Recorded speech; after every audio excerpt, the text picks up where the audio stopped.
We begin in April 1861. The United States stands on the edge of destruction.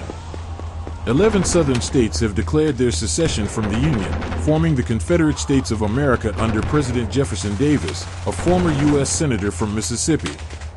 The North, led by President Abraham Lincoln, refuses to recognize the legitimacy of this breakaway government, and both sides begin to prepare for a conflict that each believes will be short and decisive. In our actual history, the Union's industrial advantage, larger population, and naval blockade eventually led to a Northern victory, but in this alternate timeline, a series of critical decisions and strokes of fortune shift the balance permanently in favor of the South. The spark comes, as it always did, at Fort Sumter. Confederate artillery under General P.G.T. Beauregard opens fire in the early morning hours of April 12, 1861, pounding the Federal garrison in Charleston Harbor. Major Robert Anderson surrenders after 34 hours, and the war officially begins. But here, Confederate leadership moves faster and more decisively in the opening weeks. Instead of hesitating after victory at Fort Sumter, Davis and his generals push to secure the Potomac River line before Union forces can fully mobilize. In July 1861, the First Battle of Bull Run, known to the South as First Manassas, becomes not just a Southern victory, but a complete rout. Confederate General Thomas Stonewall Jackson's brigade holds firm against repeated Union assaults, allowing General Joseph E. Johnston to launch a crushing counterattack. In this alternate history, Confederate cavalry under J.E.B. Stuart pursues the retreating Union soldiers all the way to the outskirts of Washington, D.C., creating chaos in the capital and shaking Northern confidence to its core. The British press seizes on the news. The London Times describes the Confederate Army as a disciplined and determined force fighting for its independence, influencing opinion in Parliament. By late summer, Confederate diplomats in London and Paris are urging recognition of the new Southern nation. Then comes the Trent Affair in November 1861. In our history, Lincoln defused the crisis by releasing the captured Confederate envoys, but here, the Union refuses. The USS San Jacinto, under Captain Charles Wilkes, continues to hold James Mason and John Slidell despite British demands.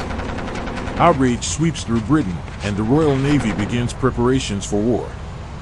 By January 1862, a limited British naval blockade is in place against key northern ports, disrupting Union trade and forcing the U.S. Navy to divert ships from its blockade of the South.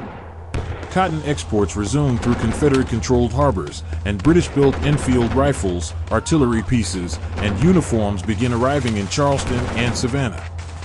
France, under Emperor Napoleon III, quickly follows Britain in recognizing the Confederacy, seeing an opportunity to stabilize his puppet regime in Mexico under Emperor Maximilian without fear of U.S. intervention. With British and French recognition secured, Confederate credit strengthens, and new loans finance the import of war supplies. In the Eastern Theater, Union General George B. McClellan launches the Peninsula Campaign in the spring of 1862, aiming to capture Richmond. But in this timeline, Robert E. Lee, now fully in command of the Army of Northern Virginia, exploits superior intelligence from an expanded cavalry screen and launches a series of aggressive counterattacks. The 7 days battles are not simply a defensive stand but a decisive Confederate victory, forcing McClellan's retreat and inflicting over 20,000 Union casualties. Meanwhile, in the Western Theater, events take an even more decisive turn. At the Battle of Shiloh in April 1862, Confederate General Albert Sidney Johnston survives the wound that killed him in reality. His continued leadership unites the fractured command in the West. Johnston halts Ulysses S. Grant's advance, recaptures Corinth, Mississippi, and prevents the Union from gaining control of the Tennessee River. The Mississippi River itself becomes a lifeline for the South, never falling fully under Union control. Confederate ironclads like the CSS Arkansas dominate river battles, breaking Union blockades at Vicksburg and Natchez. The summer of 1862 brings renewed Confederate offensives into Kentucky. With British muskets and artillery, General Braxton Bragg secures Louisville in September after a bloody street battle. The Confederate presence in Kentucky opens a direct invasion route toward Indiana and Ohio, causing panic in the Midwest. Northern governors demand more troops for home defense, weakening Union armies at the front. In September 1862, Lee launches his Maryland campaign earlier and with greater force. At the Battle of Antietam, instead of suffering a costly stalemate, Lee's army overwhelms Union forces under General McClellan. Casualties top 20,000 for the Union, and Baltimore falls to Confederate troops. The victory prompts Britain to mediate peace talks, but Lincoln refuses, determined to fight on. The following year brings the war's decisive moment. In July 1863, at Gettysburg, Lee commands a better supplied and numerically stronger army thanks to steady British and French shipments through reopened southern ports. Union General George G.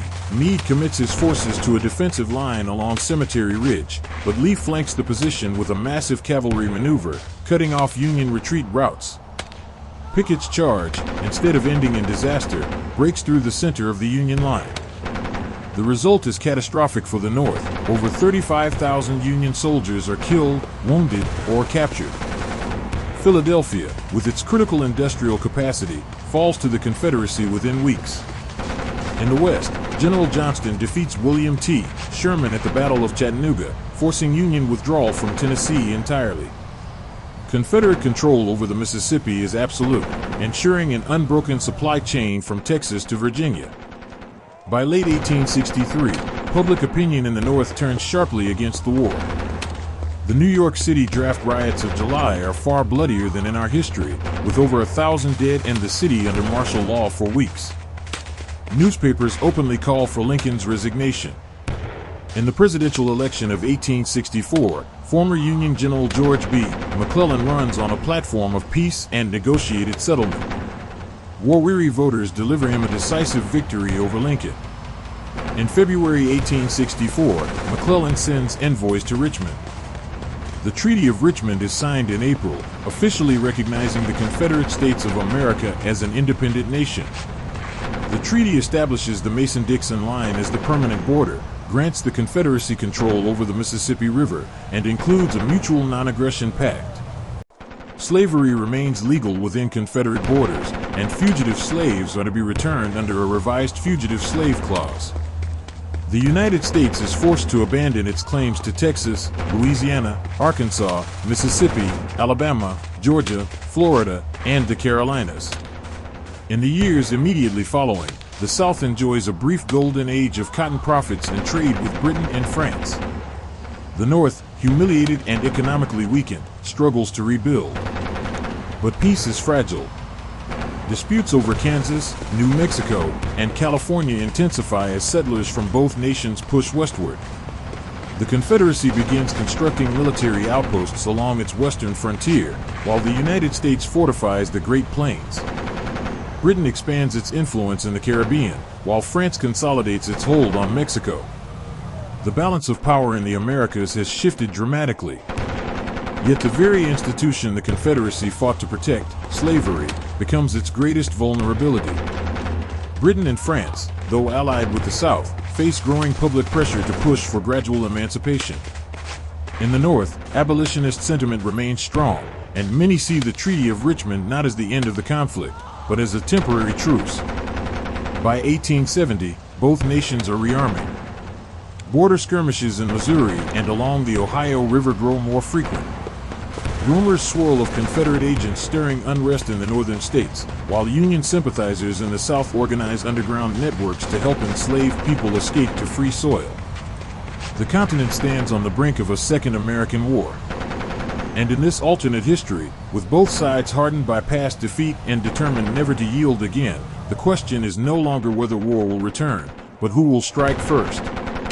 That is where we pick up in part 2.